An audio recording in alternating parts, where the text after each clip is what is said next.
നമ്മൾ ഈ സാമ്പാറിൽ ഉപയോഗിക്കുന്ന ആ പരിപ്പ് തന്നെയാണിത്. ഇത് എന്താണ് അതിനുള്ള തുവരയാണിത് നമ്മളിത് ചെയ്തിരിക്കുന്നത്. ഇതിപ്പോൾ ഉണങ്ങി നിൽക്കുന്നതാണ് എന്ന് പറഞ്ഞാൽ ഇതിപ്പോൾ അല്ല നമ്മൾ ഇത് ഉപയോഗിച്ചിട്ടാണ് നമ്മൾ സാമ്പാർ പരിപ്പ് ഉണ്ടാക്കുന്നത്. ഈ സാമ്പാർ പരിപ്പ് നമ്മൾ ഇത് ഏകദേശം ഒരു എന്താണ് ഇത്ര ഹൈറ്റേ വരുള്ളൂ. ഏകദേശം 40 കൊല്ലത്തോളമായി ഈ വിത്ത് കയ്യിൽ കിട്ടിയിട്ട്. നല്ല ടേസ്റ്റുമാണ് ഈ സാധനം തന്നെ. ഇതിപ്പോൾ മഴ പെയ്ത് അതിൻ്റെ ഒരു ഇത് കാരണം കൊണ്ട് ചെറുതായിട്ട് മേലെ തോലിൻ്റെ മേലൊക്കെ ഒരു ഫംഗസ് പോലെ ഉണ്ട്. ആ കാര്യത്തിൽ അതിപ്പോൾ മറ്റേ ഉണങ്ങിക്കഴിഞ്ഞാൽ കറക്റ്റ് ആയിക്കോളും. അത് ഉള്ളിലുള്ള പരിപ്പിനൊന്നും ഒരു കുഴപ്പമില്ല. അല്ല ഇത് മറ്റേ എന്താ പറയുക, ഇത് നമ്മൾ കടയോടെ വെട്ടിക്കഴിഞ്ഞാൽ വെയിലത്തിട്ട് കഴിഞ്ഞാൽ കാലത്ത് കട്ട് ചെയ്തിട്ട് കഴിഞ്ഞാൽ ഒരു 3 മണി 4 മണിയാകുമ്പോഴത്തേക്കും മറ്റേ കടയോടെ പിടിച്ച് താഴെ തല്ലിക്കഴിഞ്ഞാൽ ഇത് മണി വേറെ ആയിട്ട് കിട്ടുന്നുണ്ട്. ഇപ്പോൾ രാവിലെ ഈ മഞ്ഞിൻ്റെ ആ ഒരു ഈർപ്പം കൊണ്ട് ഒരു സോഫ്റ്റ്നെസ് ഉണ്ടെന്ന് മാത്രമേ ഉള്ളൂ. ശരിക്കും ഇതിൻ്റെ കൃഷി എങ്ങനെ? ഇത് വിഷു കഴിഞ്ഞ ഉടനെ നമ്മൾ വരമ്പത്ത് കുത്തിയിടും. ഏപ്രിൽ മാസം ഈ കായ തന്നെ നമ്മൾ വിത്ത് നല്ല ക്വാളിറ്റി വിത്തോടുകൂടി നമ്മൾ എടുത്തു വയ്ക്കും. അത് നമ്മൾ ചെക്ക് ചെയ്തിട്ട് വിത്തിനുള്ളത് സ്പെഷ്യലായിട്ട് എടുത്തിട്ട് അതിന് നമ്മളത് ഭരണിയിലിട്ട് വയ്ക്കും. മണലിട്ടിട്ട് ഭരണിയിലിട്ട് വയ്ക്കും. അപ്പോൾ പിന്നെ വേറെ കീടങ്ങളുടെ അറ്റാക്ക് ഒന്നും ഉണ്ടാവില്ല. മേലെ മണലൊക്കെ ഇട്ടിട്ടാക്കി എടുത്ത് വയ്ക്കാം. അത് തന്നെ വിഷു കഴിഞ്ഞ ഉടനെ ഇത് കുത്തിയിടും. പാടത്ത് ചെറിയ ഭാഗത്ത് നമ്മൾ കുത്തി മറ്റേ കൈക്കോട്ടോ അല്ലെങ്കിൽ ചെറിയത് കൊണ്ട് ഇളക്കിയിട്ട് അതിനകത്ത് കുത്തിയിടും. 2-3 വിത്തൊക്കെ കുത്തിയിട്ട് കഴിഞ്ഞാൽ ഏറ്റവും നല്ല വിത്ത് ചെടി നോക്കി നമ്മൾ അതിനകത്ത് നിർത്തി കഴിഞ്ഞാൽ അത് കഴിഞ്ഞ ഏപ്രിലിൽ ചെയ്തതാണ്. അപ്പോൾ ഈ സമയമാകുമ്പോഴേക്കും കായായി 1 വർഷം എടുക്കും. അതിൻ്റെ കാലാവധി ഏകദേശം ഈ സമയമാണ് വരുന്നത്. ഇത് സമയം കഴിഞ്ഞു, കട്ട് ചെയ്യേണ്ട സമയം കഴിഞ്ഞു. പ്രത്യേകിച്ച് പാടങ്ങൾ തന്നെ ചാണകം ആട്ടുംകാഷ്ടം പോലുള്ള വേണമെങ്കിൽ കൊടുക്കാൻ ഞാൻ അതുപോലും കൊടുക്കാറില്ല. ഇതിലിപ്പോൾ ഞാൻ സസ്യാമൃതം മാത്രമേ കൊടുക്കാറുള്ളൂ. ഇതിനകത്ത് സ്പ്രേ കൊടുക്കണ പാടത്ത് സ്പ്രേ കൊടുക്കുമ്പോൾ തന്നെ അതോടൊപ്പം ചേർത്ത് ഒന്ന് സ്പ്രേ ചെയ്ത് വിടും. ഇത് മറ്റേ ഡ്രൈ ഏരിയയിൽ കൃഷി ചെയ്യേണ്ടതാണ്. തമിഴ്നാടും ആന്ധ്രയും കർണാടകയിലൊക്കെ കൃഷി ചെയ്യുന്ന സ്ഥലമാണ്. അവിടെ ഒന്നും ഈ ലൈറ്റായിട്ടുള്ള മഴ തട്ടിയാൽ തന്നെ കിട്ടാവുന്ന കൃഷിയാണ്. മറ്റേ നെല്ലോ ബാക്കിയുള്ളതുമാതിരി ഫുൾ ടൈം വെള്ളം വേണമെന്നൊന്നുമില്ല ഇതിനകത്ത്. ഇത് ഓട്ടോമാറ്റിക്കലി അത്യാവശ്യം വന്നോളൂ. പ്രത്യേകിച്ച് വെള്ളമൊന്നും കൊടുക്കേണ്ട ആവശ്യമില്ല. ഇതിപ്പോൾ വരുമ്പത്തുണ്ട് നമ്മുടെ കാലാവസ്ഥയിലുള്ള ഇടയ്ക്കുള്ള മഴകളും മറ്റു കാര്യങ്ങളും അത് തന്നെ കിട്ടിയാൽ മതിയാവും. ഇതെല്ലാം ഇതെല്ലാം ആയി മുഴുവനും ഫുൾ കൊലയായിട്ട് നിൽക്കുന്നതാണ്. ഇനിയിപ്പോൾ ഇത് മുഴുവനും കട്ട് ചെയ്യാം. കുറച്ച് പാടത്തെ പണി കാരണം കുറച്ച് ലേറ്റായി എന്ന് മാത്രം, അത്രേ ഉള്ളൂ. അതിനു വേണ്ടി പെൻഡിങ് ഇട്ട് വെച്ചെന്ന് മാത്രം. മൊത്തം ഇതാണ്. ഫുള്ള് ഇതാണ്.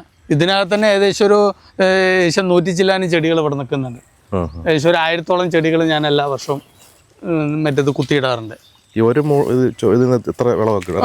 ഒരു ചെടി എന്നൊക്കെ ഇപ്പൊ ഞാൻ നോക്കിയിട്ടുള്ളത് 4 തൊട്ട് 5 കിലോ വരെ കിട്ടിയിട്ടുണ്ട്. കിട്ടും ഒരു ചെടിയിൽ നിന്ന്. ഈ പാലക്കാട് ഒരുപാട് പേര് ചെയ്യുന്നുണ്ട്. മറ്റേ പലരും നമ്മുടെ റിലേറ്റീവ്സും വേണ്ടപ്പെട്ടവരൊക്കെ എല്ലാവരും ഞങ്ങൾ വിത്ത് കൊടുക്കും. മറ്റേ നെന്മാറ വടക്കഞ്ചേരി എന്നൊക്കെ നമ്മുടെ റിലേറ്റീവ്സ് ഉണ്ട്. അവർക്കൊക്കെ വിത്ത് കൊടുത്തിട്ട് അവർ തന്നെ കൊണ്ടുപോയി വീട്ടിലുണ്ടാക്കിയിട്ട് ഭയങ്കര സന്തോഷം പറഞ്ഞത്. ടൗണിലുള്ളവരും ഉപയോഗിക്കുന്നുണ്ട്. എന്ന് പറഞ്ഞാൽ ഒരു ചെടി 2 ചെടി വെച്ച് കഴിഞ്ഞാൽ അവർ വീട്ടാവശ്യത്തിനുള്ള കറി വെക്കാനുള്ളതും കിട്ടും. അവർക്കും ഭയങ്കര സന്തോഷമാണ്. കാരണം എന്ന് പറഞ്ഞാൽ വിഷമുള്ള അടിച്ചൊന്നും വാങ്ങിച്ച് കഴിക്കണ്ടല്ലോ, പച്ചത്തോരയായിട്ടും കഴിക്കാം അവർക്ക്. കാരണം ഇത് ഉണക്കി പരിപ്പന്നെ ഉണ്ടാക്കണം എന്നില്ല, പച്ചയായിട്ട് പറിച്ച് നമ്മൾ കറി വെച്ച് കഴിക്കാം. അങ്ങനെയും ചെയ്യാൻ പറ്റും നമുക്ക്. ഇതെങ്ങനെ ഇത് വെട്ടിക്കൊണ്ട് പോയിട്ട് ഇത് കടയോടെ വെട്ടിയിട്ട് നമ്മൾ അവിടെ മുറ്റത്ത് കൊണ്ടിടും. മുറ്റത്ത് എന്ന് പറഞ്ഞാൽ കാലത്ത് കട്ട് ചെയ്തിട്ട് കഴിഞ്ഞാൽ പകലുള്ള വെയിലിൽ ഒരു 3 മണി 4 മണി ആകുമ്പോഴത്തേക്ക് നല്ല ഉണക്കം തട്ടിയിട്ടുണ്ട്. ഇത് നല്ല ഹാർഡായിട്ടുണ്ടാവും. അപ്പോൾ ഒന്ന് ജസ്റ്റ് ഒന്ന് താഴെ പിടിച്ചൊന്ന് നിലത്തങ്ങോട്ട് തല്ലിക്കഴിഞ്ഞാൽ പരിപ്പ് വേറെ പൊട്ടിത്തെറിച്ച് എല്ലാം തന്നെ. പിന്നെ അതിനെല്ലാം കൂട്ടി നമ്മൾ ഇത് ചെയ്തിട്ട് എന്താ പറയുക അതിനെ സൂക്ഷിച്ച് വയ്ക്കും. പിന്നെ പരിപ്പിനുള്ള പ്രോസസ്സിങ്ങിന് നമ്മളത് പിന്നീട് ചെയ്യാം. പിന്നീട് ഇത് മണ്ണല്ലേ ഈ ചതൽപ്പുറ്റിന്റെ മണ്ണുമായിട്ട് മിക്സ് ചെയ്തിട്ട് 10 കിലോ മറ്റേ മണിക്ക് 5 കിലോ ചതൽപ്പുറ്റ് മിക്സ് ചെയ്തിട്ട്